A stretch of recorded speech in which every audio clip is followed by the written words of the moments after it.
Liberty Blue Rangers Podcast. With Andrew Chelney and Nick Zararis.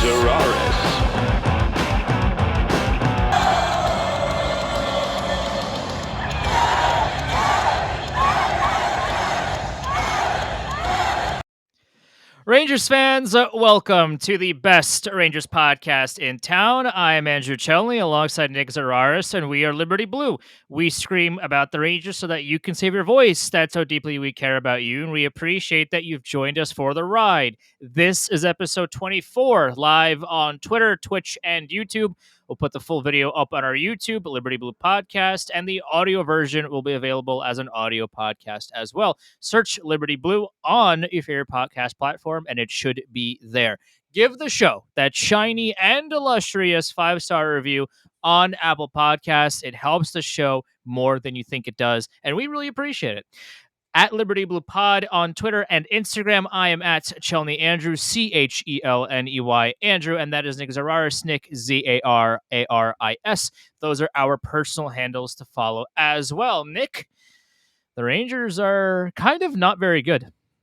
They're not playing like a good team. No, that is what the evidence would say. And you know me, Andrew. I'm a big evidence guy, a logic guy. I like things I can visualize, I can understand.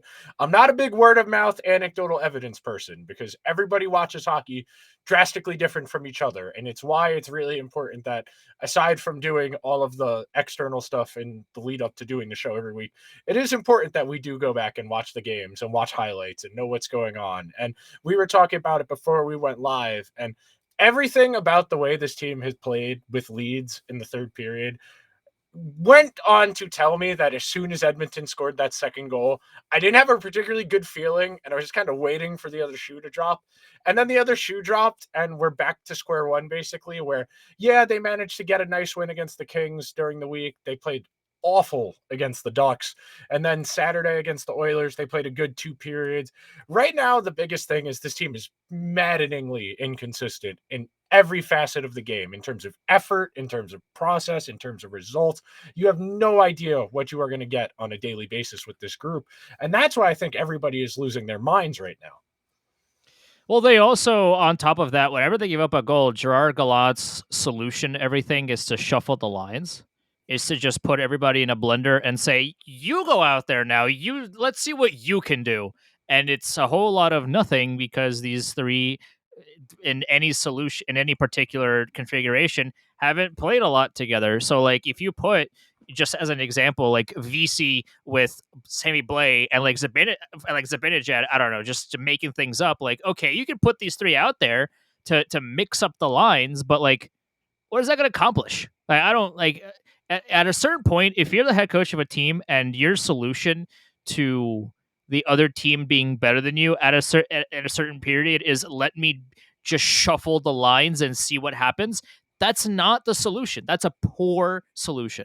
And you have to find something else if you're Gerard Gallant, because at a certain point, like, you can shuffle the line combinations all you want, but like if the other team is destroying you because they are outplaying your guys, that's a timeout. Call a timeout. Like, against the Oilers, they scored 1. Okay. All right. Fine. No big deal. Rangers are up 3-1. Oilers score again. It's 3-2. Okay. Rangers still have the lead. Timeout. I need the Mike Breen. Call a timeout. I need the Mike Breen. Bang. Like, 3. Coaches. And Miami's going to call timeout. Oh my dude. Over. Like, certain coaches in the league use the timeout the way they're supposed to be used. Gerard Gallant, for whatever reason, holds on to his timeouts like they are pure gold and he can sell them on the market for a lot of money. Like, I don't understand what's going on with Gerard Gallant and his inability to call timeouts, but like, your team is getting dumpstered in the third period against the Oilers. Like, Evan Bouchard, 2 quick goals. Like, the Oilers are coming back in this game. They're 1 shot from tying it. And Gerard Gallant, instead of calling the timeout and screaming at his players to get their heads back in the game, just sits back, does nothing, watches his team lose the lead totally. Oilers tie the game, still doesn't call a timeout. And then with 2 minutes left, I think it was left right here, he took a stupid penalty. a really dumb penalty, and the Oilers being the Oilers who absolutely rely on McDavid and Draisaitl to do everything. When the game is tied, the two guys that need to step up, they stepped up for Edmonton. They got the job done. Like, I don't know what like. Does he think that he can use this timeout from the Oilers game tonight? Like, I don't like. At a certain point, use your freaking timeout. Just use it, man. And this is something we were talking about before we started recording, because there is more than enough talent on this team to be fine. I don't think the team as it's currently constituted is a bona fide Stanley Cup contender. I don't think they can hang with the elite of the elite. But this roster, there's not enough talent to be an average to slightly above average team when everybody is playing well. When you have talent that is not playing up to its ability, that is a reflection of confidence, of leadership, of the intangible stuff that we spent an entire summer listening to the Rangers and everybody who covers the Rangers say, this is fine now. This group, they went to the playoffs the one time.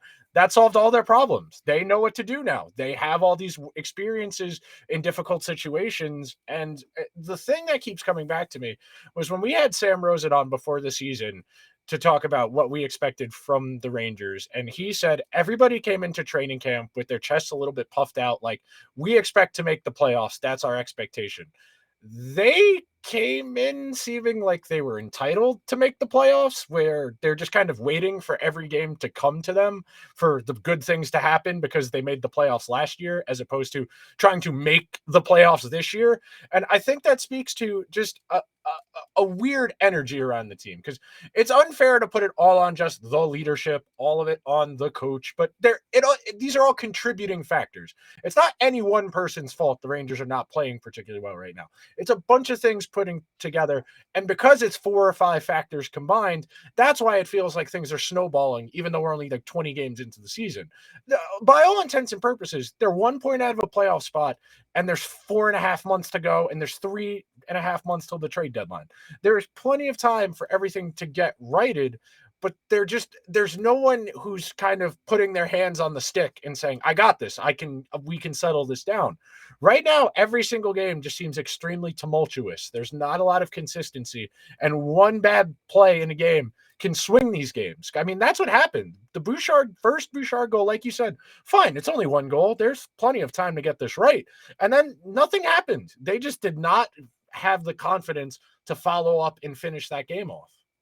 And that this is a great point that you bring up, the fact that the Rangers like made the conference finals even though no one believed they would. They got lucky with Pittsburgh, and they just ultimately dumpstered Carolina in Game 7 to make this happen. But like, they feel like, oh well, just because we made the conference finals and we are the same team, quote, very very air quotes on the same team, like, we're fine. We could just play the exact same way. The goals will come, the wins will come, and we'll do the same thing. Well, like, I don't know if you know this, Nick, but hockey is a weird, stupid, silly sport where like things don't go your way just because you think it can.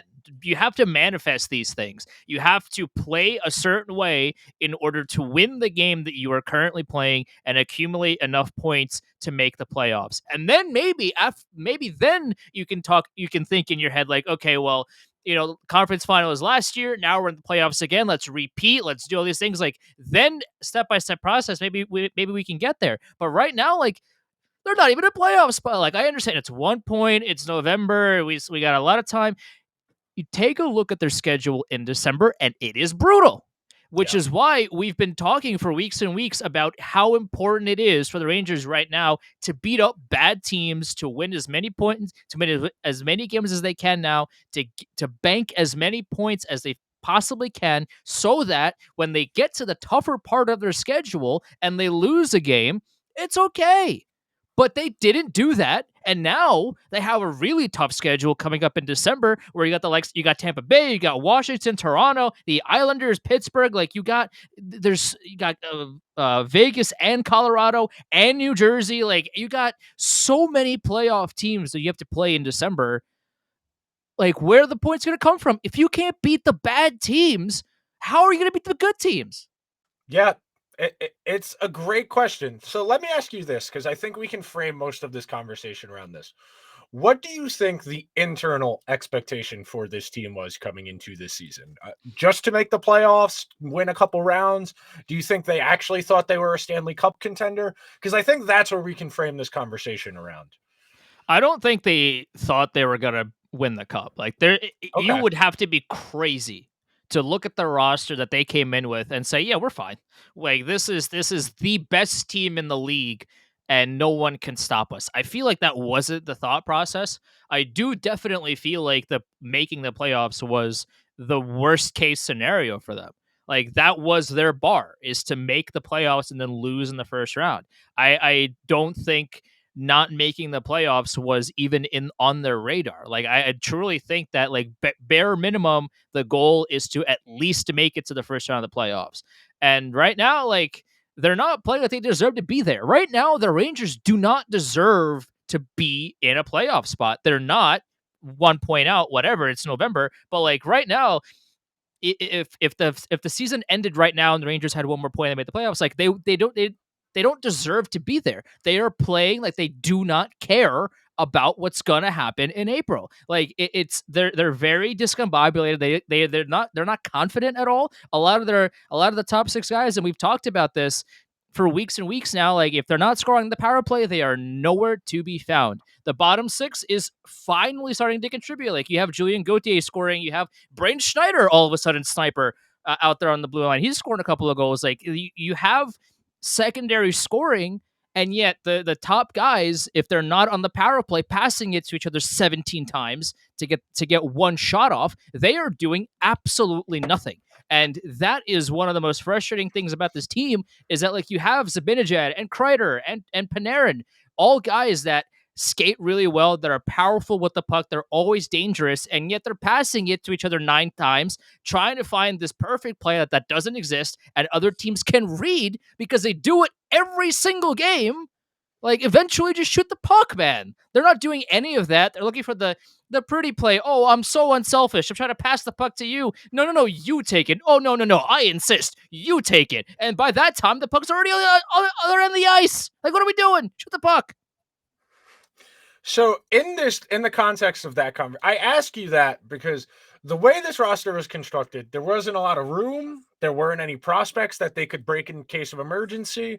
And that's why I think you saw a lot of the Gerard Gallant discourse over the weekend. I mean, he doesn't help himself with the quotes he gives, where he's very like either outright like disassociating from reality, like saying things like, I like our lineup, I think we're playing okay, about a team that lost to the Ducks on Wednesday and then lost to the Oilers on Saturday. I think that's a little bit disingenuous to say. You can say that's coach speak, that he's trying to put the onus on him and not the team.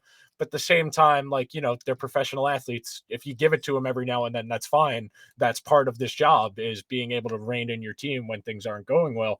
And I know it's not in his nature to be that. Everybody knows this is a player's coach. This is not an X's and O's guy.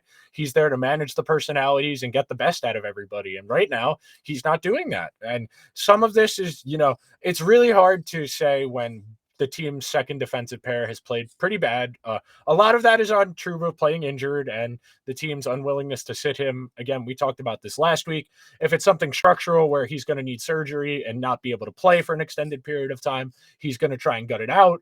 Or if this is just a nagging thing that until he's going to try and play through it as long as he can, whatever. But if you're playing, your second defensive pair between the even strength and special teams, going to play close to 20 minutes a game, even more than that. That's about, a third of the game.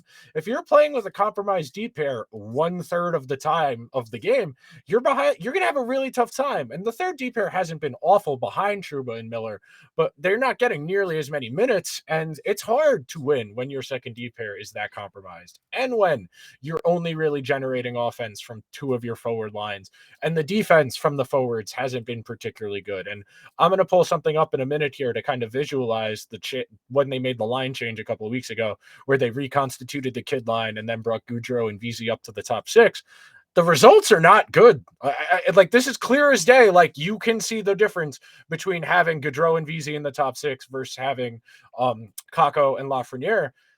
It feels like there has to be a solution that they're not trying that goes beyond just changing who the 13th forward is and changing who the last defenseman is, because it really doesn't seem like they're being that inventive. It really just seems like they're going to keep rolling this until it works, and there is no guarantee that it eventually works. We'll talk about this more when we get to the Oilers game, but the thing about Jacob Trouba, and we talked about this before, is like, for first of all, if you're injured, don't play. It's November, and you're hurting the team more than you're helping by playing when you're injured.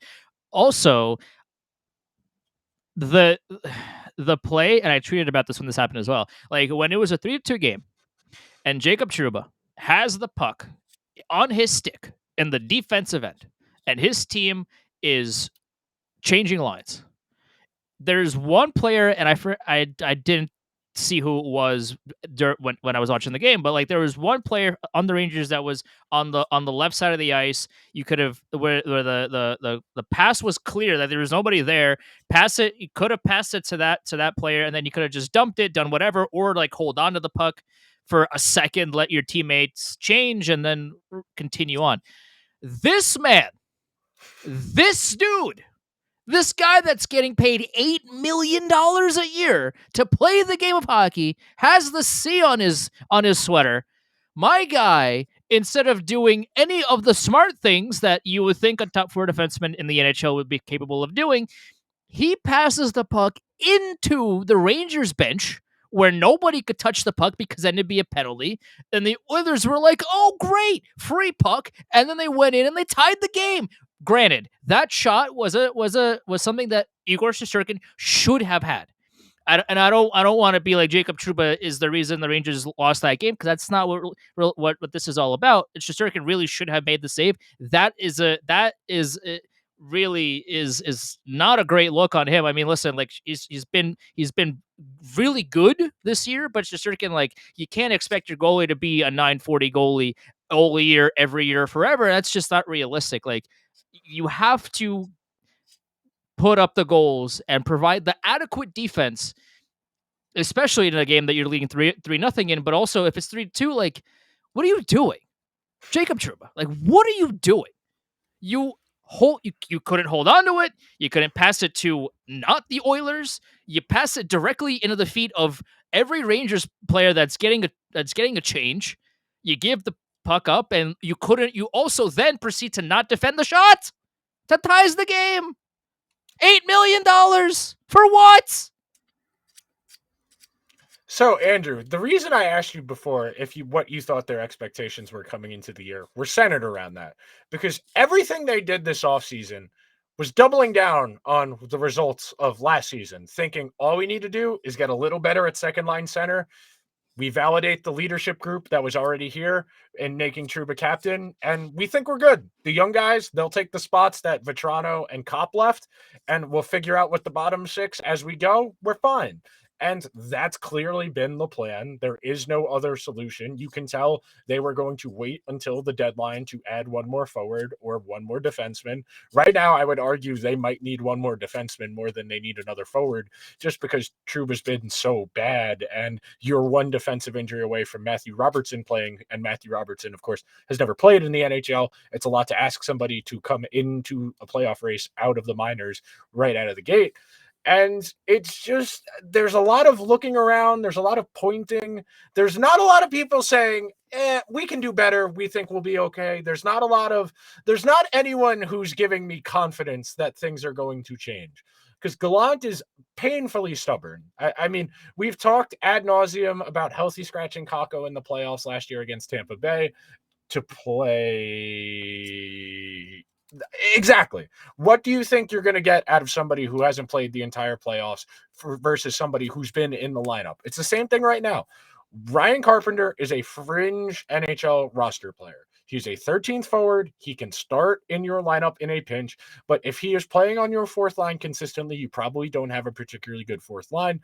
You drafted Vitaly Kravtsov 9th overall. I understand this was another GM and another head of European scouting who made this selection.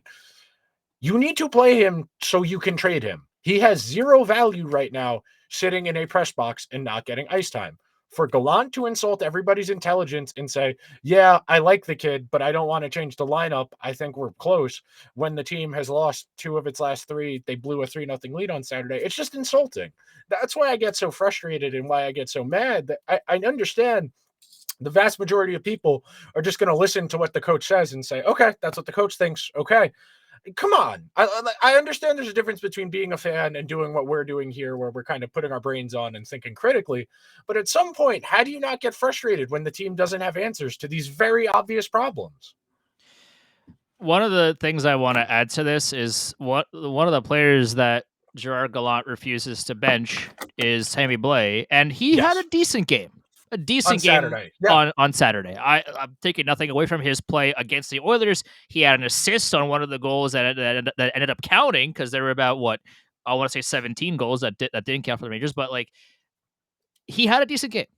But I want to say this again. My guy Sammy Blais has played 33 games as a member of the New York Rangers. He has how many goals, Nick? You're doing the, if you're on video you can see it, but tell the people, Nick, how many goals does Sammy Blais have as a member of the New York Rangers?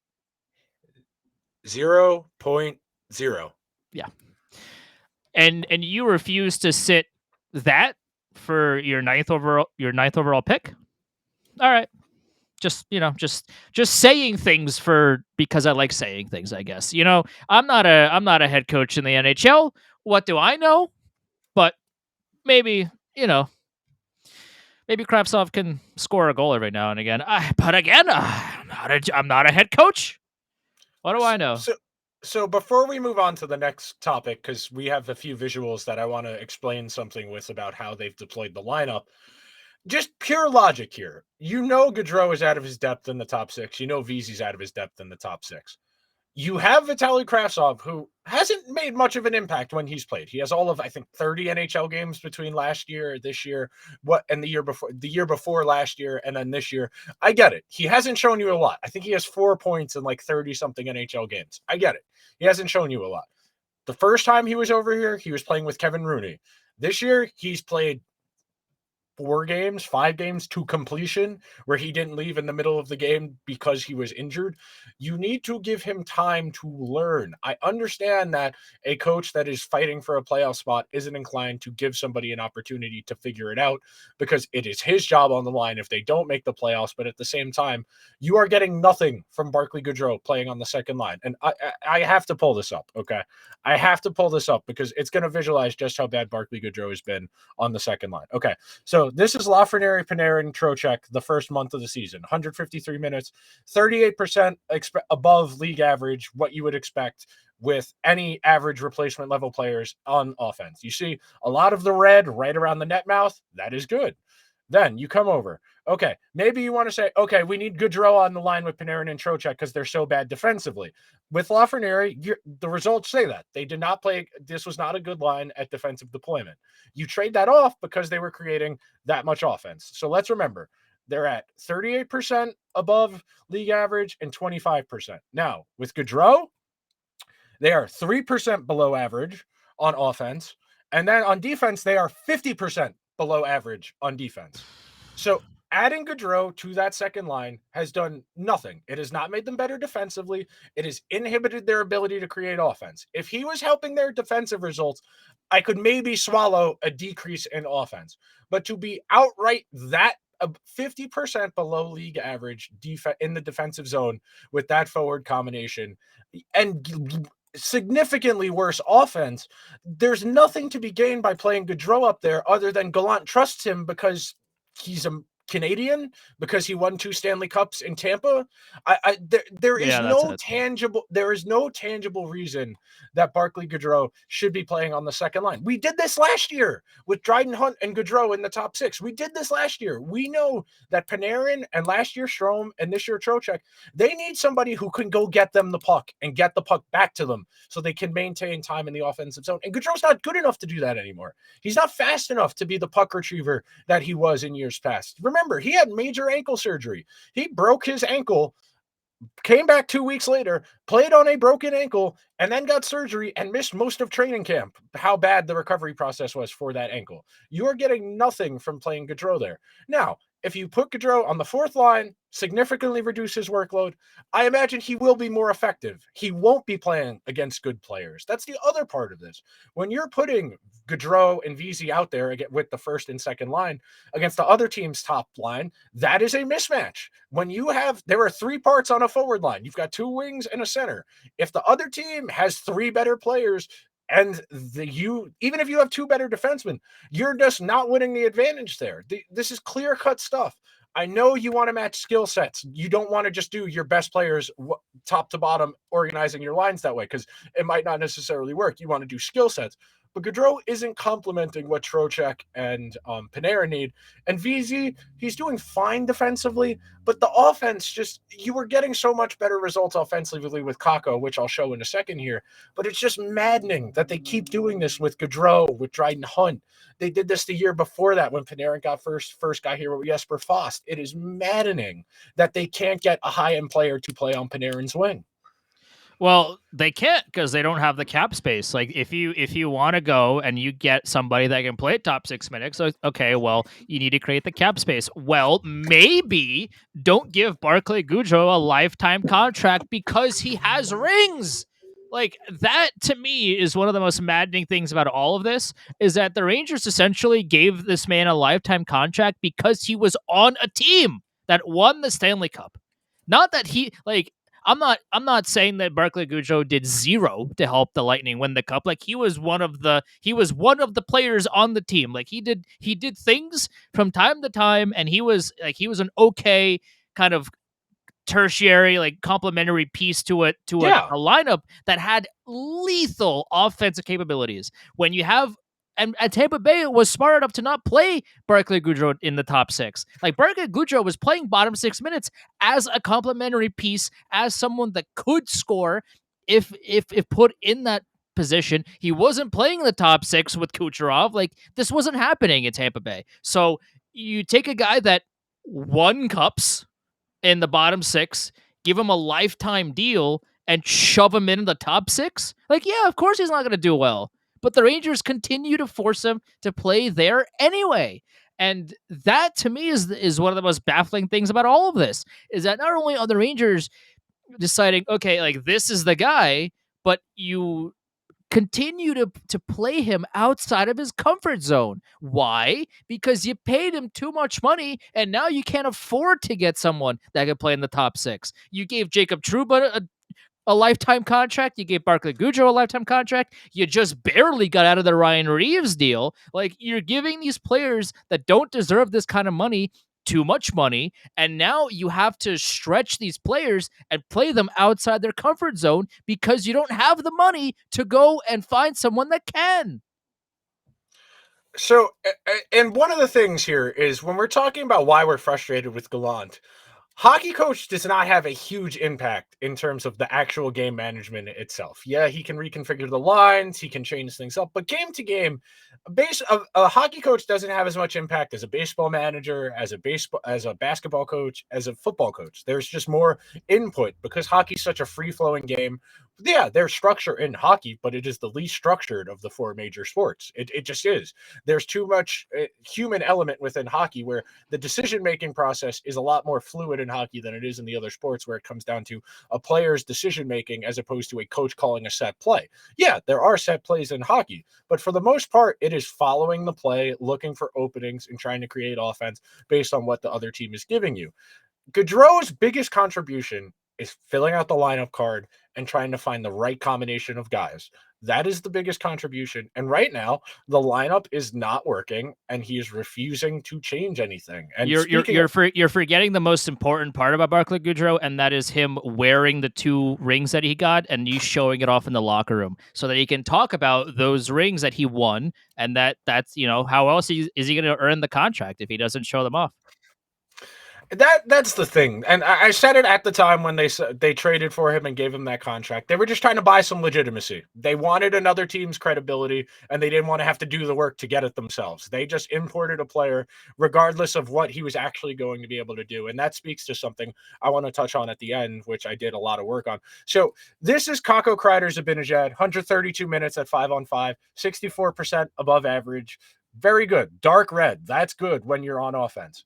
On defense, they were not particularly good. Excuse me, this is offense. Defense is after this. But offense with VZ, it's good. With Kakko, it's better by about 10%. That is a noticeable difference. That is something you can say. And when we talk about why I like Kakko with Zibanejad and with Kreider, it's the puck retrieval stuff. It's winning the puck battles along the walls. It's keeping the play going in the offensive zone. The kid line together hasn't been that good this year. The results are not nearly as good as they were last year, especially in the playoffs. Yeah, they're getting a little bit snake bitten, and that is frustrating. But the forecheck isn't there. There's too many things right now going wrong with the team to just keep doing what they've been doing, which is what's so frustrating. And here, this is the last thing visuals wise.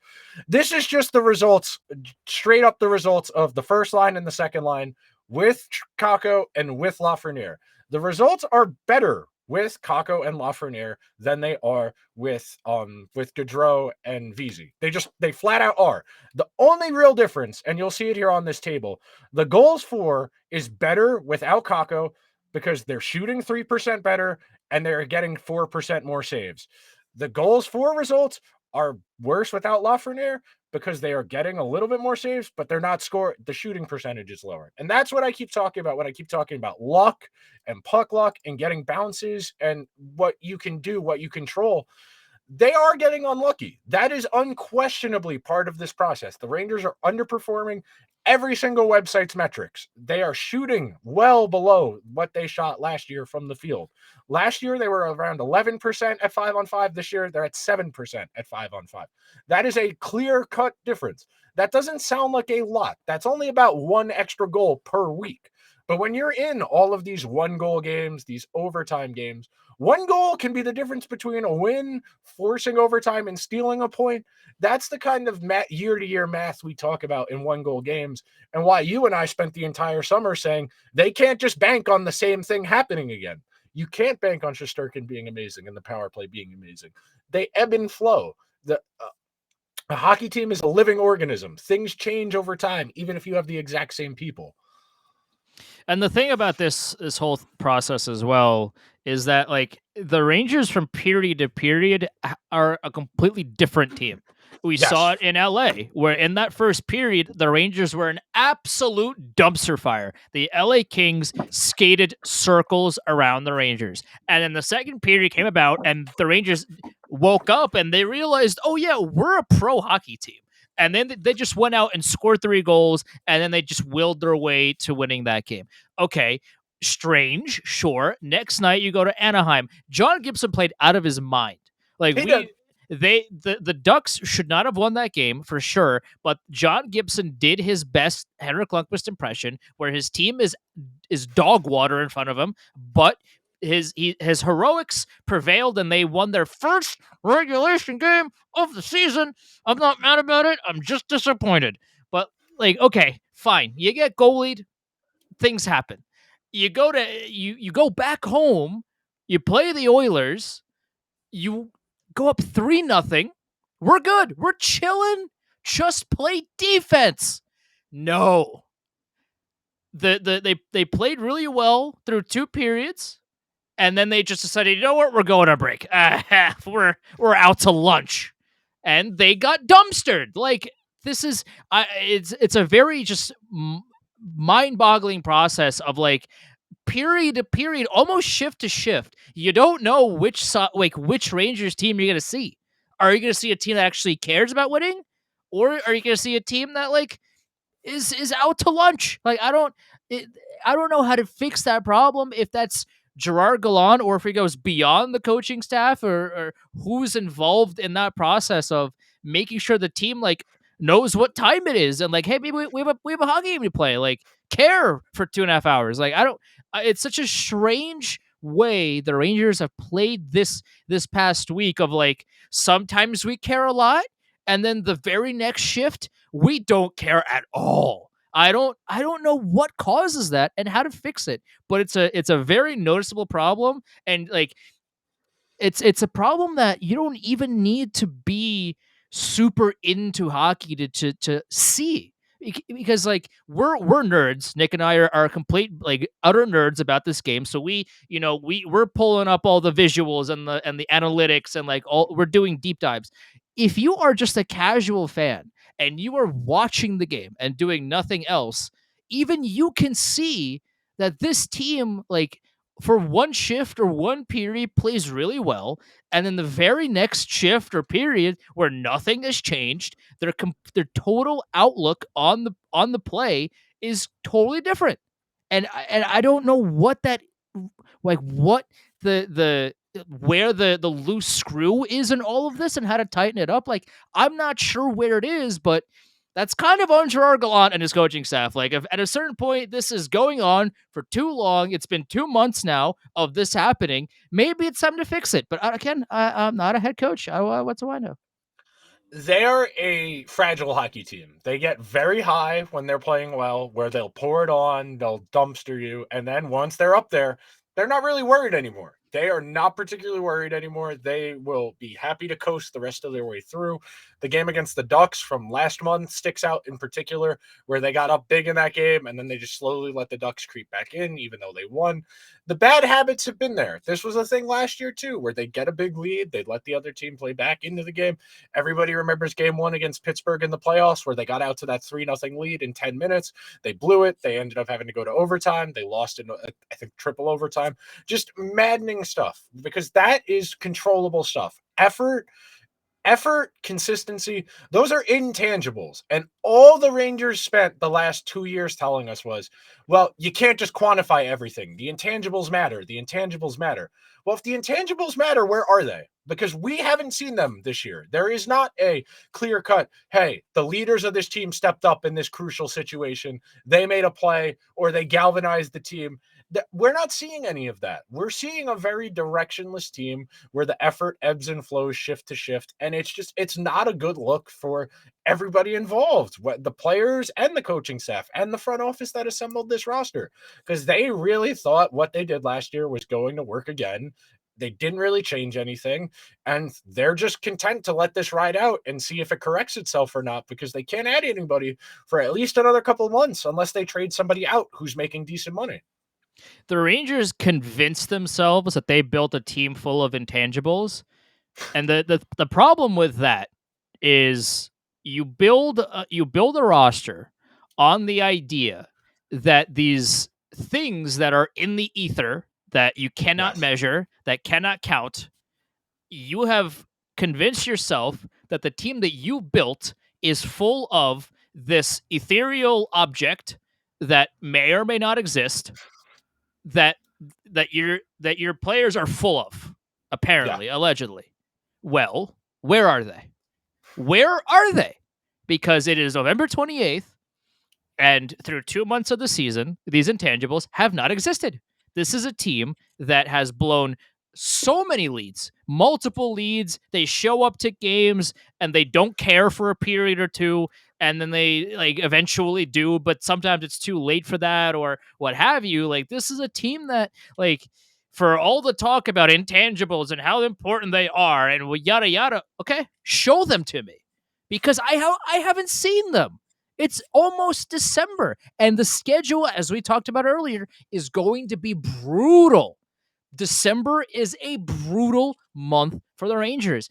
And the intangibles weren't there when they were losing to bad teams. So are they just going to magically appear when they start playing the good teams? Because I don't know about that. The last time I would say I felt this kind of energy around the team was Halloween.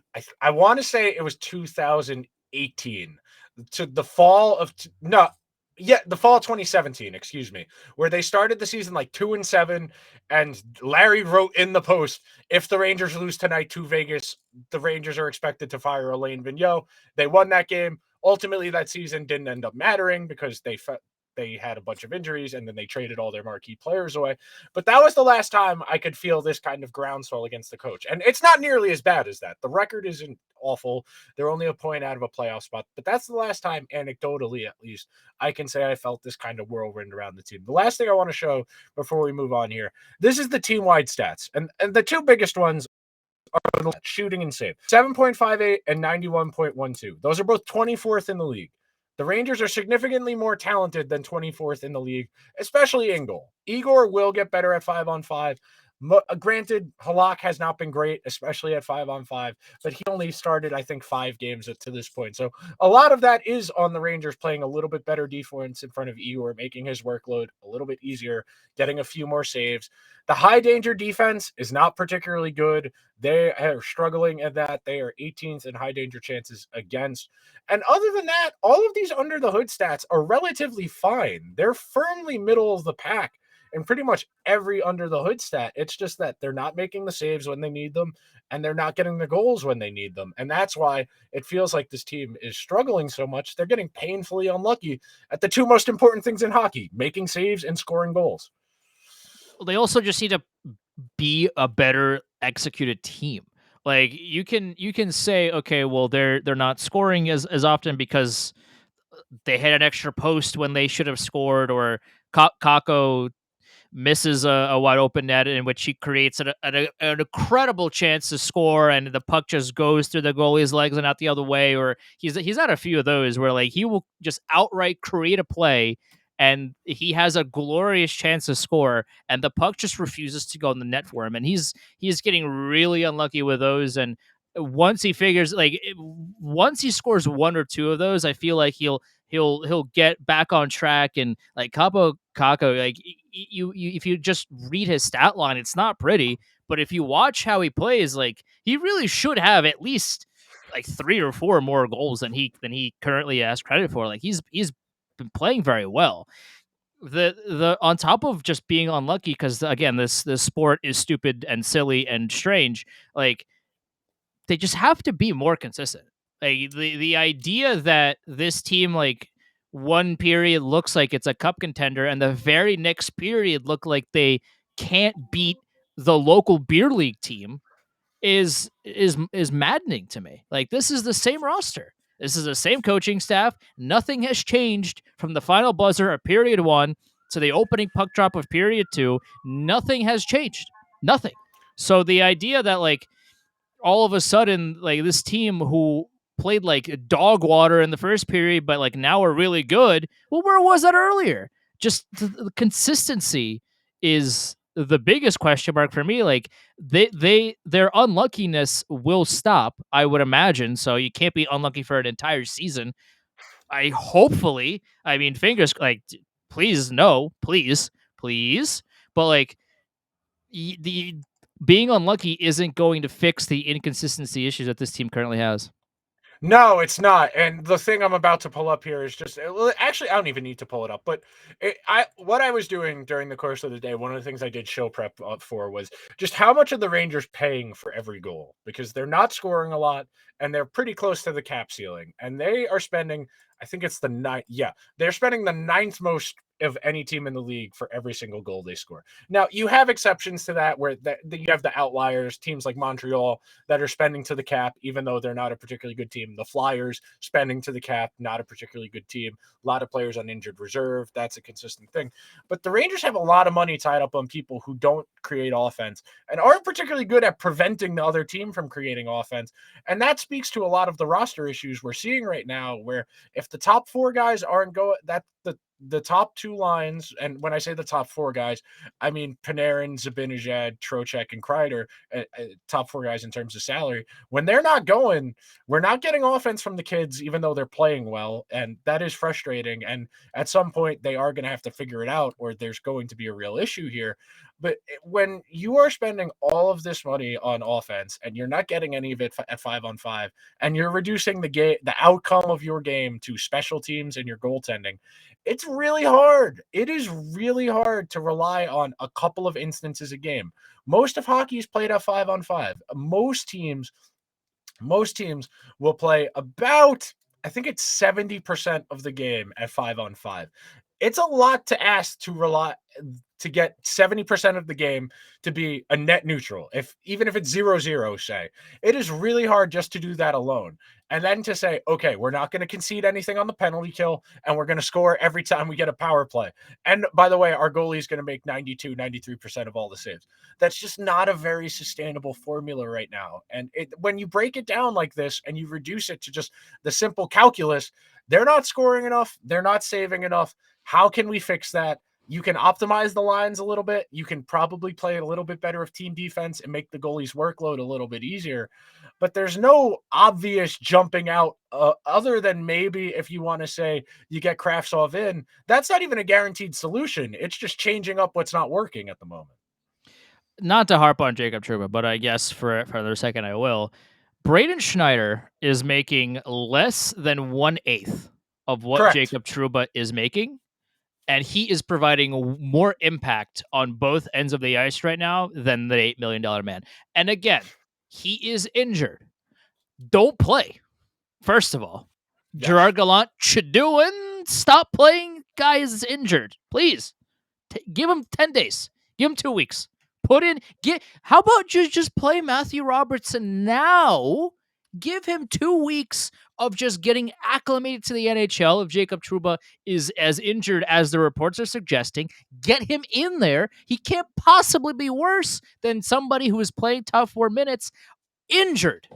Is Matt Robertson really that much worse? A healthy guy on the blue line, is he going to be that much worse than someone who is clearly playing labored and is not really paying attention to what he's doing on the ice? Like, Matt Robertson can't be that much worse. Like, at least try. That's the biggest thing. Try. Like, at least just put him out there for a game. 2 games. Just see what he's like. Put him out there. Jacob Trouba is injured. He's also getting paid a lot. For his contract aside, he's not playing well and he's injured. Just sit him. Play Robertson for 2 games. See how he is. And if he's that bad, then I guess you rush Jacob Trouba back, or I don't know, you trade for a 7th defenseman or do something to just fill the hole for a while. But dude, just try. What is Gerard Gallant's why is he insisting on keeping things the same exact way when his way is currently not working? Why? Baffles me. It's frustrating. That's the biggest thing. There is no clear-cut solution, and the solutions that people are offering just aren't even being considered. He's very stubborn in that he doesn't want to break up 20-93, and he doesn't want to break up 16-10. I would, at this point, be very content with some combination. I want to see the kids back in the top 6. I want to see Gaudreau and VZ in the bottom 6. I'd rather sink or swim with the kids. They came into this year with that being the mindset that the kids are going to have to make a leap. It's really hard for them to make a leap when they're only playing 13 minutes a game. And anytime they make a mistake, they get an earful and they can't get opportunities to play with higher skilled players. It sucks. Right now, it's very frustrating. Let's do 3 stars. We'll talk about the game against the Devils real quick, and we'll get everybody out of here in time to watch the game against the Devils. Andrew, I went first last week. The floor is yours.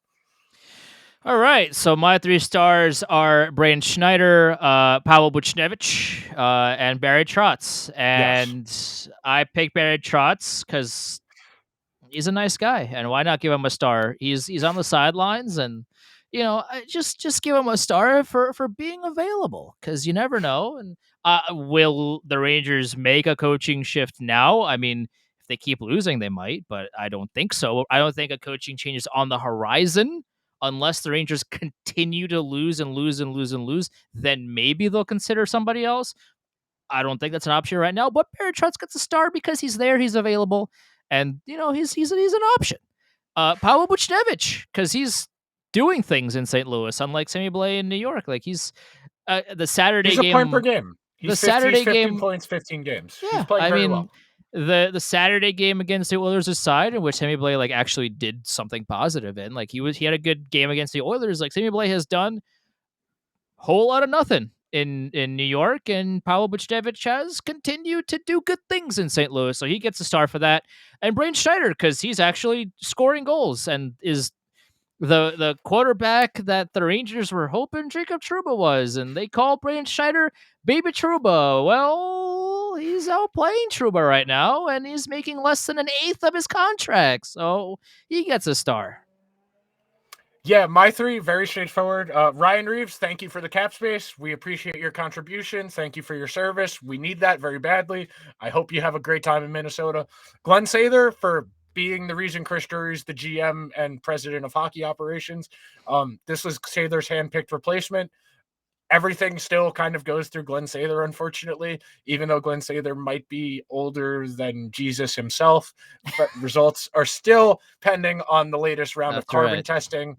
And I have Julien Gauthier just because he's playing well enough to not get out of the lineup. And for somebody who requested a trade last year because he spent the entire year in Hartford, Connecticut, God bless his soul for living in Hartford, Connecticut that long, to stay at the NHL level's got to feel pretty good for him. So good for Julien Gauthier. All right, real quick. You were saying before we got on that you expect the Devils to dumpster the Rangers.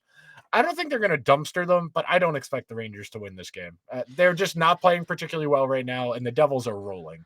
Yeah, I mean, I was kind of memeing when I said that, but at the same time, like, I wouldn't be surprised if that happens, considering how poorly the Rangers have played recently and how well the Devils have looked the entire season. Really, like, I was expecting the Devils to be better. I wasn't expecting to be this good so early into the season. Like, they've just been absolutely just demolishing everybody that stood in their way.